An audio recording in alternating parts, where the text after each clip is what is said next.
Right, let's have a look how you can install Python on your Windows machine. Now, I would suggest if you go to python.org and then open up your command prompt. Let me first increase the size of the font so that everybody can see into it and clearly it's visible.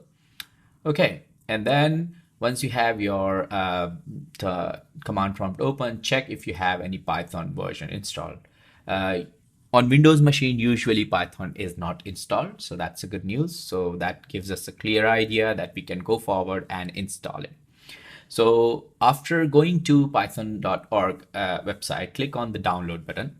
Here you will see that the latest version of Python is 3.6.1, same as we have seen in our Mac machine installation. We also have version 2.7.13, but we will consider just version 3. So click on it, download it, and double click on it. When you click on run button, make sure on this particular window, you click on add Python 3.6 to your path, because this will add a default path into your registry for Windows, and it will help you later on to run your Python script on your terminal directly. Okay. So once you have selected it, you can install it. It is usual Windows installation wizard. It will show you. And then once it's installed, it will show you the setup was successful.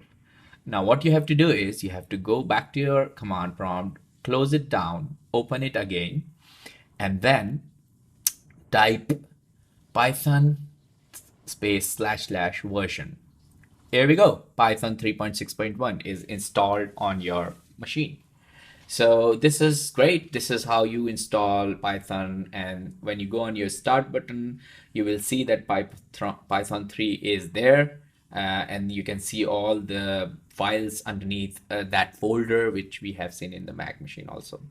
So that's simple, straightforward. You can literally start the ideally Python ID and start drafting your Python scripts. Okay, now we will have a look how to install PyCharm in your Windows machine. Just go to your browser and search for PyCharm Community Edition. Once you're landed on the page, you can click on the website in the download section.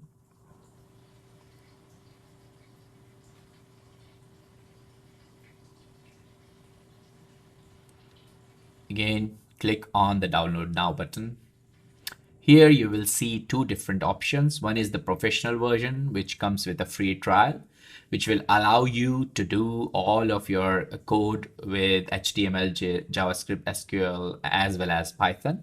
But there is a community edition for pure Python development, which is what we are going to download now. You can obviously buy the professional version on this website on JetBrains. But I would suggest when we jump into our app development section of this course, we will talk more about how we can code on the different file types. So for now, we will just stick with the PyCharm Community Edition for Windows. Once you download it, just run it on your Windows machine.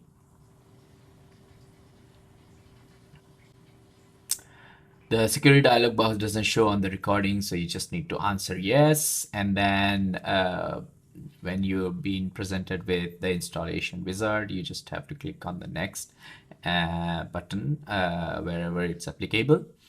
It also shows you where exactly it is going to install the PyCharm installation, PyCharm editor.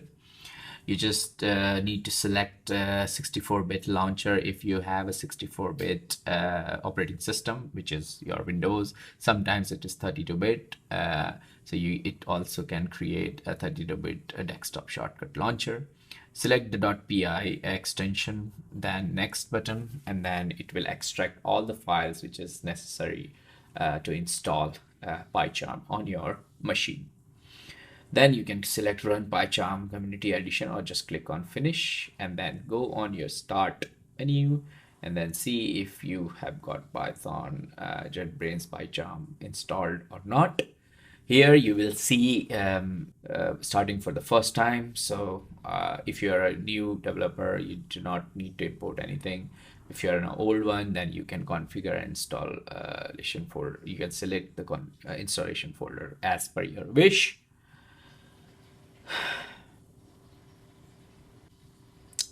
There we go. You got two different options here. One is the Dracula and one is the light version. Then click on the start using PyCharm Community Edition. Okay, so you have installed the PyCharm. You click on new project and then you name your project name here. Before clicking create, you click on this drop down here, which is called project interpreter. There are two options. One is new environment using your virtual environment. Now you can see that Windows PyCharm has already detected our Python 3 interpreter here. You can also select it by using this option on the right. You can also do one other thing, which is instead of using this new environment, you can use existing interpreter. And how do you use it? You click on this triple dot button, then you go to system interpreter, and then you see the interpreter there and you select it, and then that will be added into your existing interpreter list, which will interpret all of your Python program running in your PyCharm. And this will be easy because it will have this interpreter for all of your project. So now you can see that your project is here. So you right click on it and then you create a new Python file and you say hello.py. And this will create a hello.py Python file where you can simply write a print hello world hello command, and then just right click on anywhere on the project or on the file, and then run your program. Because when you run the application first time, this run program button is not enabled. So what you have to do exactly is you have to click anywhere on the file here, which is right click, and then click on run hello for the first time. Once you do that, your program will run and your print command will print hello, and it will show you the output of the program. So this is how you install Python on Windows 10 with PyCharm. Let's move on to the next lesson.